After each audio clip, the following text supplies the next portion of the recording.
সম্মানিত গাইস, আসসালামু আলাইকুম। আলহামদুলিল্লাহ, আমরা মুসলিম। আমাদের প্রিয় ধর্মগ্রন্থ হচ্ছে পবিত্র কোরআনুল কারীম এবং আমাদের এই মুসলিম ধর্মটা বিশ্বের সবথেকে বড় ধর্ম। আর আমাদের যেটা পবিত্র ধর্মগ্রন্থ আল কোরআন, এটি বিশ্বের মধ্যে সবথেকে বড় ধর্মগ্রন্থ। আমরা যেহেতু অ্যাজ এ মুসলিম, সেহেতু আমাদের পবিত্র ধর্মগ্রন্থ, আমরা ইসলামের যে বিধিবিধান এগুলি মেনে চলি।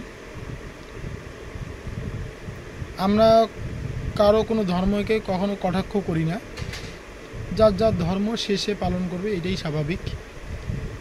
আমরা পৃথিবীর মধ্যে বিভিন্ন ধর্মের লোক আছি। কেউ মুসলিম ধর্মের, ইসলাম ধর্মের লোক, কেউ বৌদ্ধ, কেউ খ্রিস্টান, কেউ হিন্দু, কেউ ইহুদি, বিভিন্ন ধর্মের লোক আমরা আছি। কিন্তু কারো ধর্মকে আমরা ছোট করি না এবং কারো ধর্মকে নিয়ে আমরা কোনো কটাক্ষ করি না।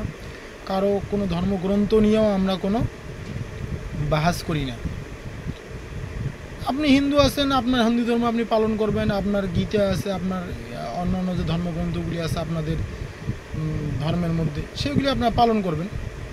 কিন্তু অন্য মুসলিমদের ধর্ম নিয়ে আপনাদের এত মাথা ব্যথা কেন?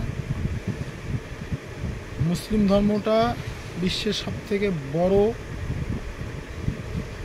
ধর্ম এবং আমাদের যে ধর্ম, মুসলিম ধর্ম, যে আমাদের যে পবিত্র ধর্মগ্রন্থ, সেটা হচ্ছে কোরআন শরীফ।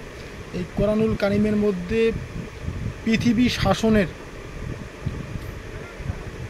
সবগুলি বিষয়ে এই কোরআনুল কারীমের মধ্যে আছে। আপনারা কখনো দেখাতে পারবেন না যে আপনাদের ধর্মগ্রন্থের মধ্যে এরকম কোনো দৃষ্টান্ত আপনারা দেখাতে পারবেন না।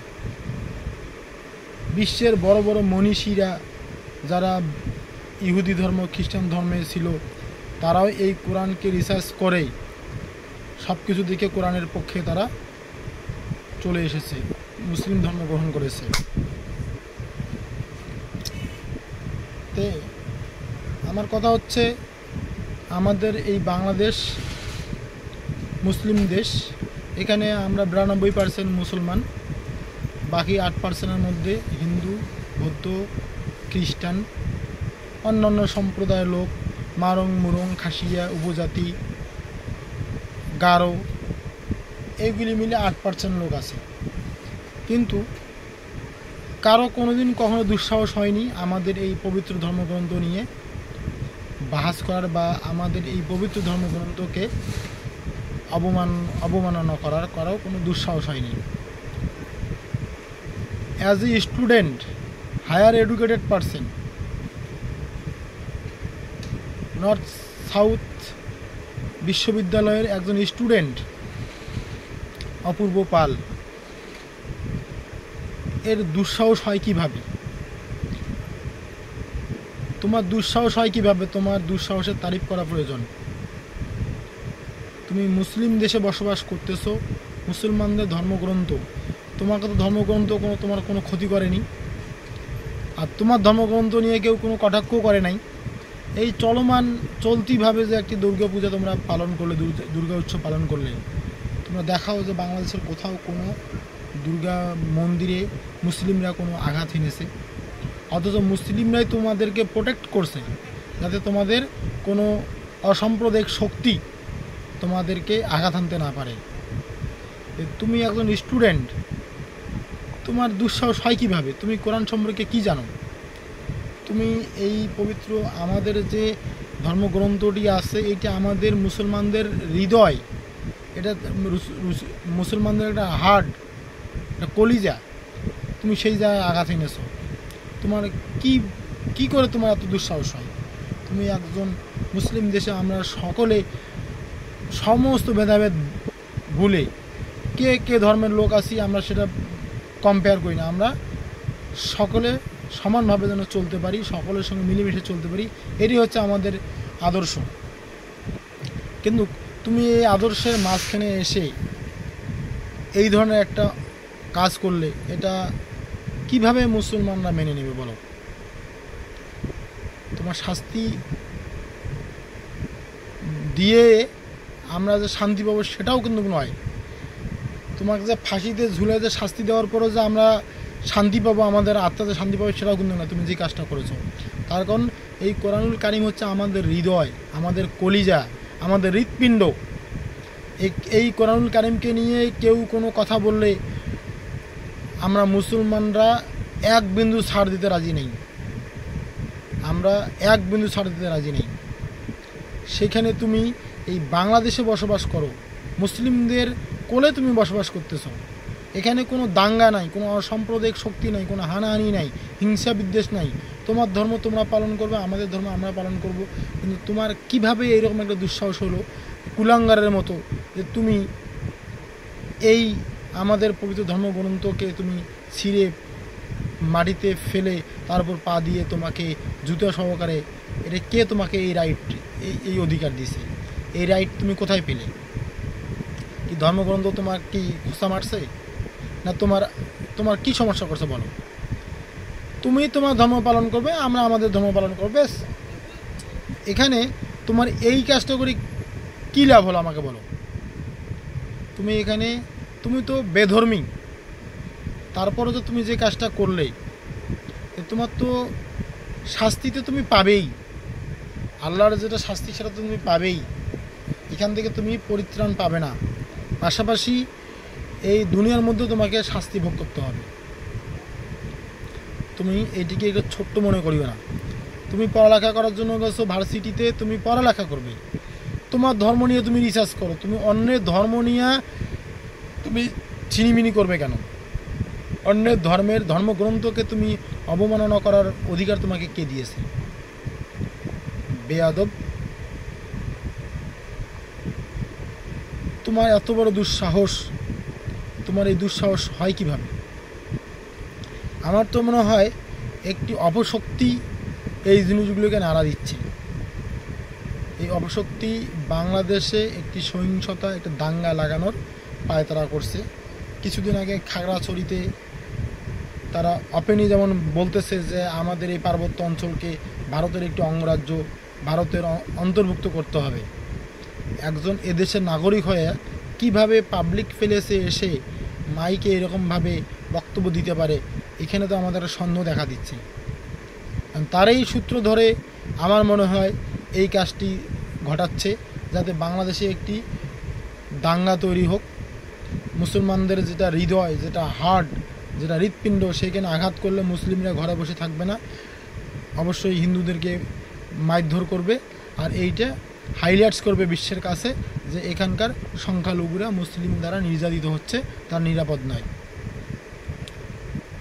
এই ধরনের ন্যাক্কারজনক কাজে আপনারা ধর্মকে ব্যবহার কেন করবেন?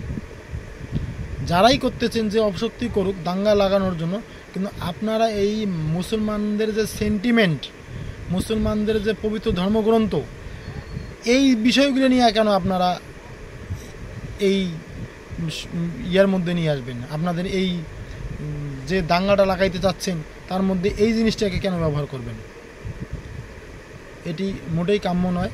এটি একটি নিঃসন্দেহে এটি ন্যাক্কারজনক ঘটনা এবং অনতিবিলম্বে একে গ্রেপ্তার করা হয়েছে। এর দৃষ্টান্তমূলক শাস্তি চাই, এমন একটি দৃষ্টান্তমূলক শাস্তি দেওয়া হোক ভবিষ্যতে, যেন আর কোনো লোক, কোনো হিন্দু, কোনো বৌদ্ধ, কোনো খ্রিস্টান বা কোনো মুসলিমরা কারো ধর্ম নিয়ে বাহাস করবে না, হিন্দুরাও কারো ধর্ম নিয়ে বাহাস করবে না, খ্রিস্টানরাও কারো ধর্ম নিয়ে বাহাস করবে না।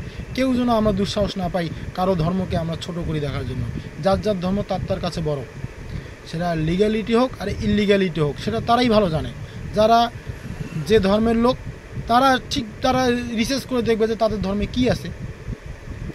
কিন্তু এই ধরনের কারো ধর্মকে অবমাননা করা, ধর্মীয় গ্রন্থকে অবমাননা করা, এটা কখনোই বরদাস্ত করা যাবে না। নিঃসন্দেহে একটি কলুষিত কাজ। যে এই কাজটি করেছে তার পরিবারকে বলবো যে আপনারা এখনও ভালো আছেন, যে আপনাদেরকে এখনও আপনাদের বাড়ি ঘরে মুসলিমরা আঘাত করেনি, আপনারা ভালো আছেন। মুসলিমরা হচ্ছে সংযত, তারা সবসময় সহনশীলতার পরিচয় দেয়। আপনারা দেখেছেন আমাদের একজন অ্যাডভোকেট আলিফ ভাইকে হিন্দুরা আদালতে কুপিয়ে হত্যা করেছে, কিন্তু তারপরও আমরা সংযত ছিলাম, আমরা সহনশীলভাবে ছিলাম। আমরা তার কোনো প্রতিবাদের ভাষা হিসাবে যে কাউকে হত্যা বা হিন্দুদের নির্যাতন আমরা কিন্তু করিনি। সেদিক থেকে আপনাদের শিক্ষা নেওয়া উচিত। কিন্তু আপনারা একের পর এক এই ধরনের একটি ন্যাক্কারজনক ঘটনা ঘটাচ্ছেন, যেটা আমাদের সেন্টিমেন্টকে আঘাতপ্রাপ্ত করতেছে। তো ভবিষ্যতে আপনারা আর এই ধরনের কর্মকাণ্ড করবেন না। যে গ্রেপ্তার হয়েছে একে তো অবশ্যই বিচারের আওতায় নিয়ে আসতেই হবে, পাশাপাশি দৃষ্টান্তমূলক শাস্তি চাই। এবং পরবর্তীতে আর কোনো সম্প্রদায়ের লোক এই ধরনের কোনো দুঃসাহস দেখাবেন না, কারো ধর্মকে ছোট করে দেখার এবং কারো পবিত্র ধর্মকে অবমাননা করার। এই কাজগুলির থেকে আপনারা বিরত থাকবেন। এবং আমরা বাংলাদেশে যারা মুসলমান আছি, সকল মুসলিম ভাইদের প্রতি আমি অনুরোধ জানাবো, আপনারা সংযতভাবে ধৈর্যের পরিচয় দিন, ধৈর্যশীল হন। এবং যেহেতু এই কুলাঙ্গার গ্রেপ্তার হয়েছে, এই কুলাঙ্গারের দৃষ্টান্তমূলক শাস্তির জন্য আমাদের যা যা করার দরকার আমরা তাই করব। পাশাপাশি এই কুলাঙ্গারের পক্ষে আদালতের জন্য কোনো অ্যাডভোকেট এর পক্ষে ওকালতি নামায় সই করতে না পারে।